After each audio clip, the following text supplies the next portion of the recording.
হাদিস শোনাই সূর্য এবং চন্দ্র সম্পর্কে।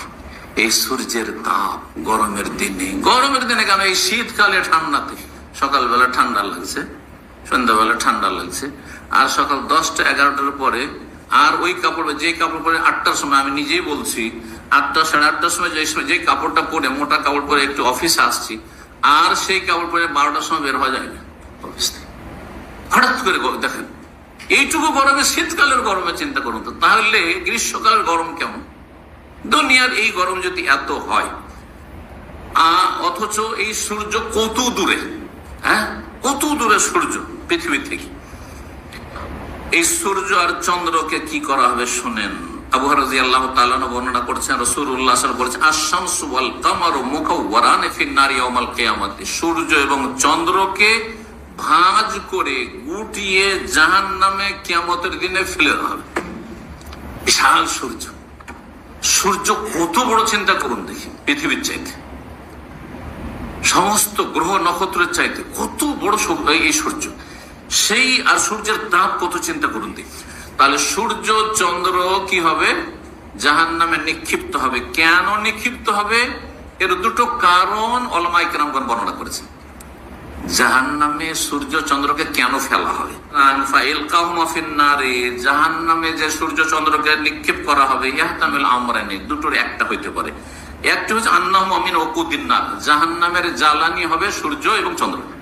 জাহান্নামের জ্বালানি তাহলে আমরা জানলাম আয়াতের আলোকে কি? মানুষ আর পাথর, আর সূর্য আর চন্দ্র। এই হাদিস এবং তাহাবি যে হাদিস বা বাইহাকি বা বাজ্জার যে হাদিসটি নিয়ে এসেছেন, আর হাদিসটি সহিহ, সিলসিলা সহিহাতে আল্লামা আলবানী রাহিমাহুল্লাহ নিয়ে এসেছেন হাদিসটি 124 নম্বর। তো বলছেন যে এটা জাহান্নামের জ্বালানি হবে সূর্য চন্দ্র, বিশাল সূর্য বিশাল চন্দ্র, এটি জাহান্নামের ইন্ধন জ্বালানি হবে। দ্বিতীয় হচ্ছে আন্নাহুমা ইউলকায়ানি ফিহা, জাহান্নামে নিক্ষেপ করা হবে একাকে সূর্য চন্দ্রকে। কেন?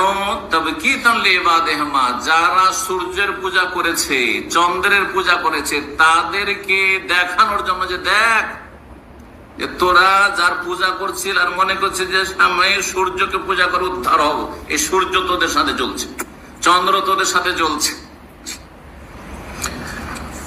পাথর ওই রকমের যেসব পাথরের মূর্তি তৈরি করে অথবা পাথরের আস্তানায়, মাজারের আস্তানায় পূজা করেছে, ওই জায়গাগুলোকে জ্বালানো হবে যে দেখ দেখ দেখ, যেগুলিকে কত পবিত্র মনে করছিলি সেগুলিকে জ্বালাচ্ছে। কিন্তু সেই ব্যক্তি যে মাজারে শায়িত আছে, কবরে শায়িত আছে, সে যদি তৌহিদবাদী হয়ে থাকে, সে যদি নেক হয়ে থাকে, তাদেরকে আল্লাহ ব্যতিক্রম বলে ঘোষণা করেছেন কোরআন কারীমের আয়াতে সূরা আম্বিয়াতে, যে ইন্নাল্লাযীনা সাবাকাত লাহুম মিনাল হুসনা।